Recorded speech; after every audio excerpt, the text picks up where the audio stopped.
some new records. Current temperatures here at the bottom of the hour, we're still in the 60s, and now we're well past sunset by over an hour. So you know it's going to stay mild out there tonight, and temperatures are only going to get down maybe to 40 degrees for a morning low. Pretty warm. I think most areas will be in the upper 40s to near 50. So it will be a very warm start to your Christmas Eve, which means we kickstart the warming for the day. Now on the West Coast, this is where the travel issues are and where there's major weather going on. A major storm is going to affect Southern California. So areas around Los Angeles, you see kind of the fuchsia shade there, the pink, that is an extreme flood risk. And this is primarily for two reasons. One, it's a lot of rain for the LA area, Southern California, but there's also heavy burn scars in these areas. So the runoff of water from the mountainous areas will cause mudslides and a lot of flooding. So this is going to be a significant storm for the Los Angeles area, and that weather will continue into Christmas Day. So LAX probably going to have some rough go with the rain there. For us, it's really mild weather. I mean, these are the lows tonight, upper 40s, near 50. So by far maybe the warmest night we've seen in a while, and this is actually closer to where we should be for our average high temperature. Tomorrow, southwest wind early. It should shift to the northeast by the evening, but look at those temperatures, mid to upper 70s. A few spots in South Carolina, I won't be shocked if we get close to 80 degrees at some point tomorrow. If you're traveling on Christmas Eve, you see the West Coast, that's where the mess is. East Coast, some big improvement, kind of windy in Boston, but temperatures for the most part, I think that's the story. It's not going to feel like Christmas at all. And hopefully the air conditioning works in your house or your church, because with all those people inside, I would not be putting the sweaters on and cranking the heat up. Tomorrow will be a warm one, so will Christmas Day. That front is to the north, so that's a very warm pocket of air over the Carolinas. But Friday's interesting. This front slides to the south, and we actually have a backdoor front. So the wind shifts to the northeast, and look at all those clouds.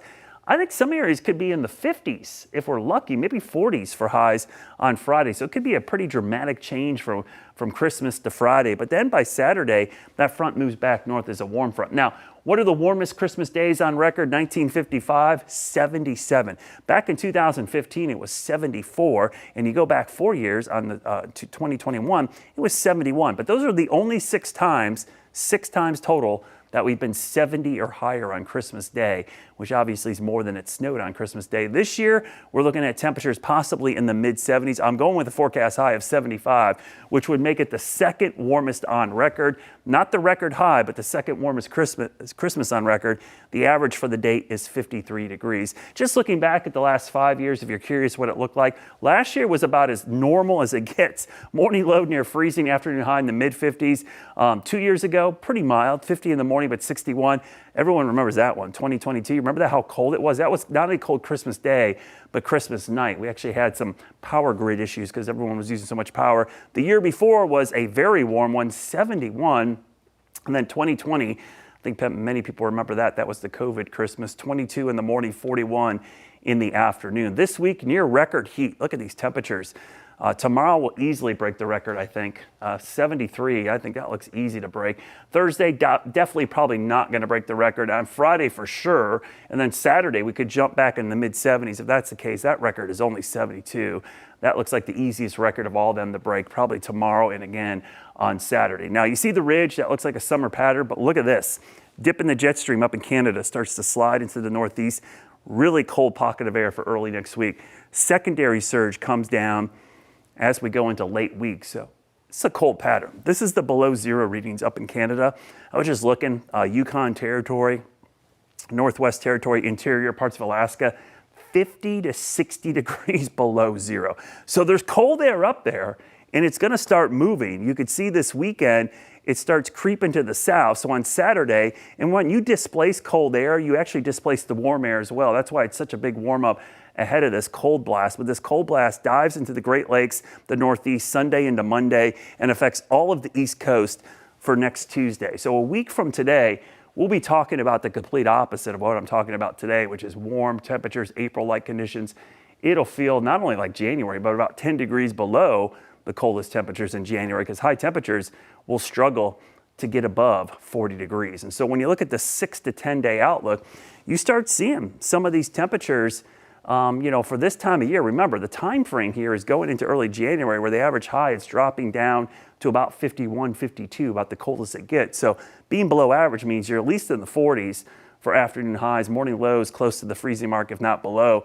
The warmer temperatures move out west. So get ready for a dramatic change. And as warm as this week is going to be, next week won't be equally as cold, but it'll feel much colder because of the warm air we have this week. This week we're like 20 to 25, maybe 30 degrees above average. Next week's 10 to 15, which is pretty dramatic, but compared to normal, not as bad. So there's no record lows coming, even though we have record highs this week. The record highs are definitely much more abnormal for this time of year because they're only in the low to mid 70s, whereas the record lows are like in the single digits and below zero this time of year. So it's really tough to see records this time of year unless you have snowpack. 75 tomorrow and Christmas Day. Friday, 62 might be too warm, honestly. We might be in the 40s and 50s, and then warming back up ahead of the front on Saturday, and then here comes the bottom dropping out going into next week. I showed this yesterday. It's a crazy stat, but Labor Day was 74, Halloween was 65, Christmas Day is 75. Been crazy to tell you that Christmas would have been the warmest of those 3 holidays. I looked back at Easter, by the way. It was really warm this past Easter. It was on April 20th. It was 84 degrees. That was hot by even April standards. But you see our low temperatures. Look how high they are. I mean, that's closer to our average high for this time of year. But next week, there's the dip, and that's when the cold air returns. So be ready. It's on the way. But for Christmas Eve and Christmas Day, got sweaters. Don't want to wear those. T-shirts, shorts.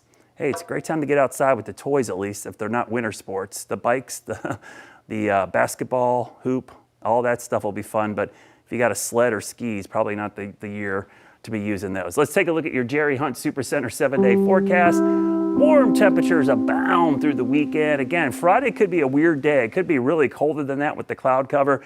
A home game, Panthers against Seattle on Sunday, looking at 60. But then next week, it gets cold. The 10-day forecast shows temperatures plummeting to maybe upper 30s, low 40s for highs, and morning lows in the teens and the 20s. Be ready. It's going to get cold again.